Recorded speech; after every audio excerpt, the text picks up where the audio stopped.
Oi pessoal, meu nome é Yandara, eu sou do 6º ano do Polígono e eu tô aqui para fazer um trabalho do socioemocional e é um trabalho, uma entrevista com uma pessoa que já sofreu bullying. Então eu tô aqui com a minha mãe. Olá pessoal, sou Clariana Sende, a mãe de Yandara. E eu vou fazer 6 perguntinhas para ela, já que ela sofreu bullying, então vamos lá. Quando você sofreu bullying? Então, antes de começar a falar sobre essa terrível experiência, né, eu queria deixar para vocês uma primeira reflexão. O que faz pensar que o bullying é necessário na nossa sociedade? E também, da onde surgiu o bullying? Então, a gente sabe que é um termo americano, né, utilizado no inglês, porém, isso vai muito mais além, né, não é uma coisa contemporânea.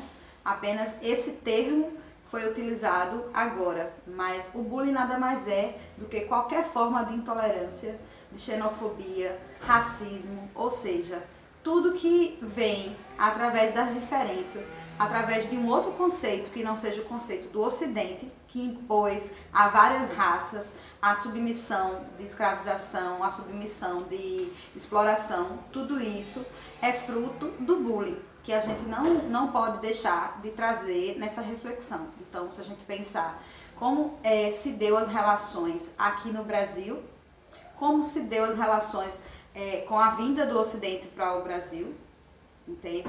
Como é que aqui já existia uma população, a população indígena, aqui já se vivia, tinha uma sociedade estruturada, porém o Ocidente usou a desculpa de que precisava catequizar aquela população que vivia no Brasil, que precisava adotar uma maneira de dominar esse território às custas de exploração da população preta, dos africanos. E essa é uma das maiores formas que a gente pode trazer essa reflexão.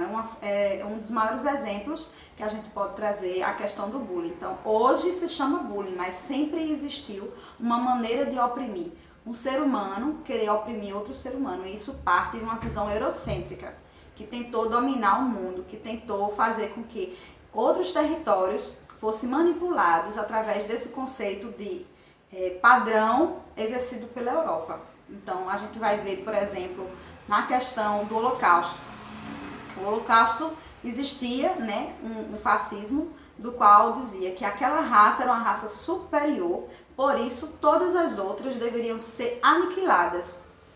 E aí a gente pode pensar que existia um extermínio de uma população, que até hoje existe, mas que grande parte desse, vamos dizer assim, desse incidente, dessa violação do ser humano, ela respinga dentro da educação.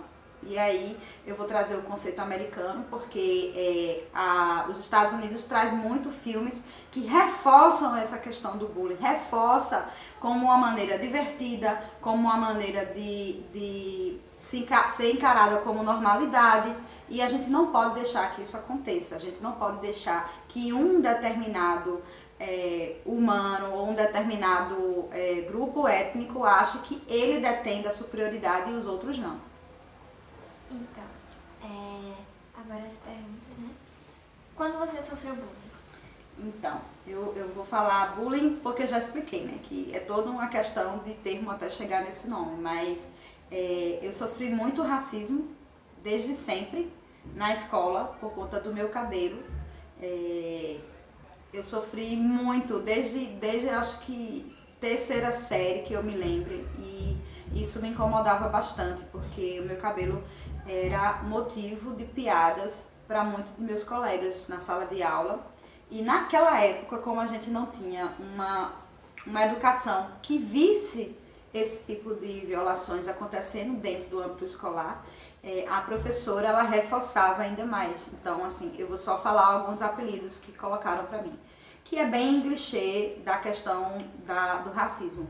Cabelo de bucha, cabelo de fuá, espeta caju, Xuxa Preta, Maria Teimosa. E por que Maria Teimosa? Porque eu não me calava. Mesmo pequenininha lá, eu não aceitava uma pessoa vir fazer uma colocação de forma pejorativa por conta da minha identidade. Aí, mais tarde eu fui descobrindo isso, mas eu sempre sofri racismo e aí a gente pode dizer que o bullying está atrelado ao racismo porque é todo um envolvimento de várias violações de direitos. Nos conte como foi. Então, mais ou menos eu já contei, né? Na escola, nós negras, na verdade, nós pretas, tu corrige lá, viu? Então, na escola, nós pretas sempre sofremos por conta da cor da pele, por conta do cabelo, por conta de traços fenótipos que a gente possui. E esses traços fenótipos, ele vem de uma resistência, que é uma resistência do nosso povo africano, aqui no Brasil. Então, hoje a gente fala muito sobre o cuidado do cabelo crespo, mas é toda uma construção até chegar aqui. Quando eu era pequena, não existia produtos específicos para o meu tipo de cabelo. Então, tinha duas opções, ou cortar cabelo bem curto, ou simplesmente alisar. Era uma das coisas que faziam com que isso violasse nossa identidade. Então, eu sempre gostei do meu cabelo dessa forma, mas por várias vezes minha mãe pedia para cortar meu cabelo, porque dava trabalho de pentear. Então, tudo isso no ambiente escolar, quando se tem uma normatização, um padrão de beleza, leva uma pessoa como eu, tantas meninas como eu, a sofrer esse tipo de violação, por conta simplesmente de a gente reafirmar ou querer estar bem com nossa identidade. Bom, próxima pergunta. Quais sentimentos você lembra de sentir na época? Então, na época eu tinha muita raiva, e eu tinha, assim, um jeito de encarar. Então, assim, eu encarava de forma muito violenta, assim. À medida que eu era vítima de uma violação, seja pejorativamente, seja fisicamente, porque puxavam meus cabelos, eu nunca encarei de forma pacífica. Então, assim, a pessoa podia até tentar me chamar de alguma coisa que fosse violar a minha identidade, mas não ficava barato. E aí eu reagia de uma forma, tipo, toma lá da cá. Então, se puxasse meu cabelo, eu ia lá também. Hoje a gente percebe que o caminho não é esse. Porém, a gente não pode permitir que nenhum tipo de violação seja feita. Como na minha época não existiam professores qualificados, até então a educação era pontuada numa visão eurocêntrica. E aí eu vou falar eurocêntrica por quê? Porque aonde estavam as pessoas parecidas comigo nos livros didáticos, nas cozinhas, nas senzalas, sendo chicoteados, você não ia ver uma pessoa do cabelo crespo estampando um livro didático numa posição de nível elevado na sociedade, porque todas as pessoas pretas estavam incluídas nos serviços mais inferiores da camada da sociedade, que tem que ser colocado, que não é porque é um serviço de faxineira, é um serviço de zelador que é inferior, mas esse foi o conceito criado. Então, o homem branco sempre esteve no topo dessa pirâmide, como uma pessoa, como um ser humano que está superior. Então, era difícil a gente se enxergar com um grau de elevação, de autoestima. Mas eu consegui, da minha forma, ter a minha autoestima de maneira que eu trazia à tona essas emoções. Não eram emoções fáceis de lidar, porque não é fácil lidar quando um ser humano igual a mim tenta me inferiorizar e me colocar para baixo, diminuir minha autoestima por conta da minha essência, da minha identidade. E aí na escola não tinha uma visão de trabalhar, né? Hoje a gente tem essa disciplina fantástica que é sobre a questão emocional, que é preciso sim trabalhar, mas antes a gente não tinha.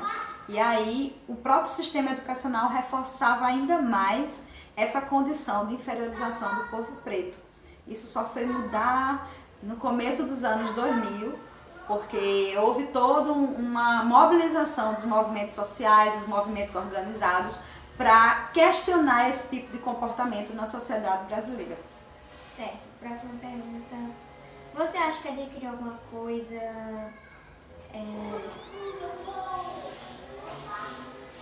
assim, alguma consequência em você? Isso me deixou mais forte.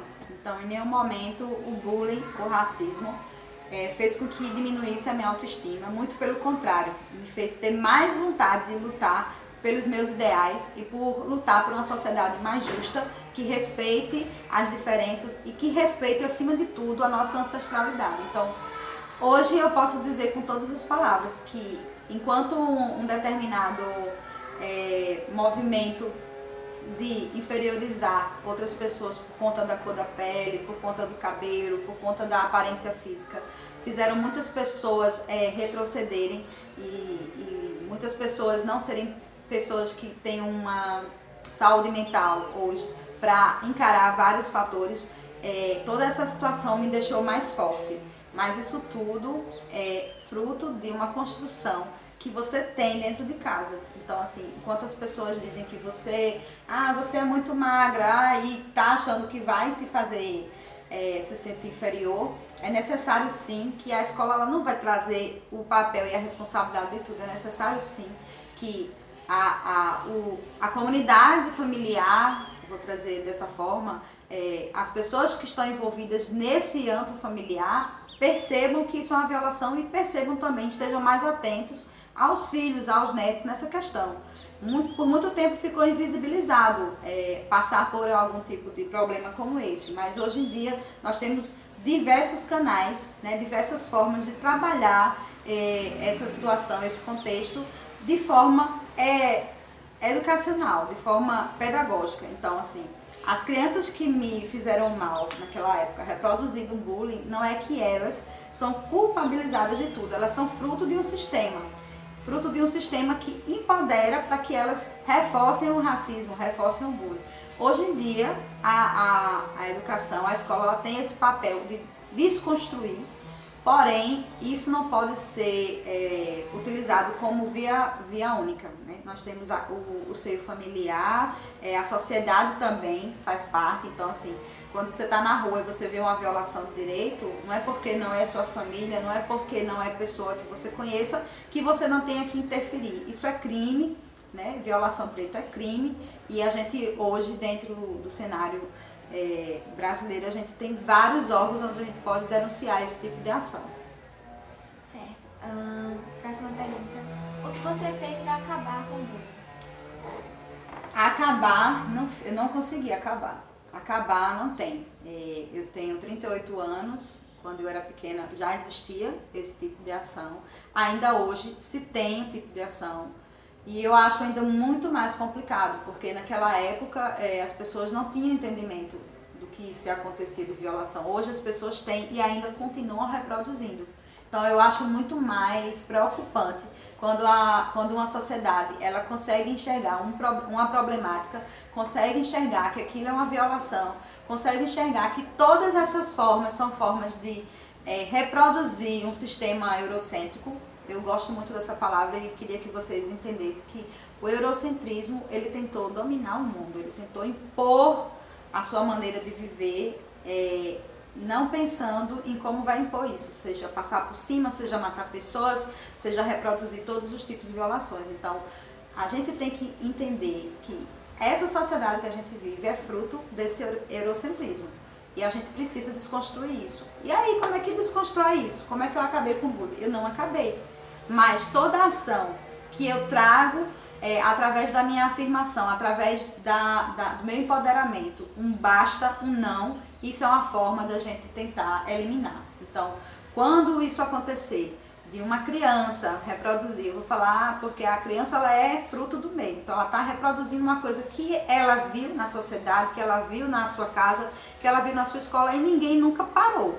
Então ela vai continuar fazendo esse tipo de ato. Então quando isso acontecer, seja na sua escola, seja na sua casa, na rua, no parque, você não pode deixar isso acontecer. Você tem que procurar primeiramente dizer, olha, eu não aceito que você fale isso de mim. Eu não aceito esse tipo de provocação. Eu não aceito que você viole a minha essência, o meu ser. E procura um adulto. Se é na escola, procura a coordenação da escola. Procura sempre uma pessoa que vai te auxiliar e vai tentar, no caso da criança, vai chamar os pais, vai chamar uma discussão pedagógica para que essa criança ela entenda que ela está cometendo erro, ela está violando um direito humano. E dessa forma é que a gente vai tentar, a cada dia, eliminar esse mal da humanidade. A gente não pode dizer, eu não consegui eliminar, porque até hoje eu sofro racismo. Até hoje, mesmo sendo adulta, eu sofro racismo. Só que a minha postura, diferentemente de anos atrás, quando eu ia lá, tentava bater na outra criança que puxou meu cabelo, eu tenho hoje elementos jurídicos e elementos que trazem um subsídio para que eu possa tratar essa violação de outra forma, né? Através da questão da denúncia. Bom, acabaram as perguntas. A última pergunta era o que você falaria para uma pessoa que está sofrendo bullying, mas ela já botou na outra pergunta, já isso. Então é isso, pessoal. Eu acredito muito na geração de vocês. Vocês não têm noção de quanto vocês podem transformar essa sociedade. Então, assim, nós que somos adultos, nós estamos depositando toda a nossa energia, toda a nossa disponibilidade para que vocês possam crescer de uma maneira diferente da minha geração. Então, a geração de vocês pode transformar essa sociedade. Agora, tem que lembrar sobre a questão da igualdade. A igualdade do ser humano, a igualdade em relação a menino e menina, não tem superioridade. Então, só assim a gente vai construir uma sociedade mais justa, igualitária, que seja bom para mim, para minha filha, para você que é criança, para o seu irmão, para os seus pais, para os seus avós. Então, uma sociedade que respeita o ser humano e que entende que eu não sou sozinha, eu sou fruto de toda uma sociedade. E aí eu vou trazer um conceito africano que diz: para educar uma criança é necessário toda uma comunidade. Então, eu sou responsável por Iandara, mas eu também sou responsável por todos vocês. Então, todos os pais também são responsáveis, porque a gente está aqui nesse momento. E nesse momento de pandemia, a gente está vendo o quanto esses conceitos... A gente parou de gravar porque aconteceu um imprevisto aqui, uma ligação. Mas pode continuar. Então, esse é o recado que eu quero deixar para vocês. Vocês são uma geração que pode sim fazer toda a diferença nessa sociedade, podem transformar a realidade que vocês estão inseridos. E esse recado que eu deixo é tipo assim: vamos nos comprometer em ter essa visão de humanização, essa visão de unidade, essa visão de comunidade, que a gente só pode crescer, que a gente só pode elaborar essa sociedade tão almejada quando todo mundo tiver esse entendimento. Então é isso, pessoal. Então, gente, se vocês quiserem mais coisas assim, entrevista com Clariana, vocês colocam nos comentários e curtam muito. Eu vou trazer ela para trazer diversos assuntos. Espero que vocês tenham gostado da entrevista e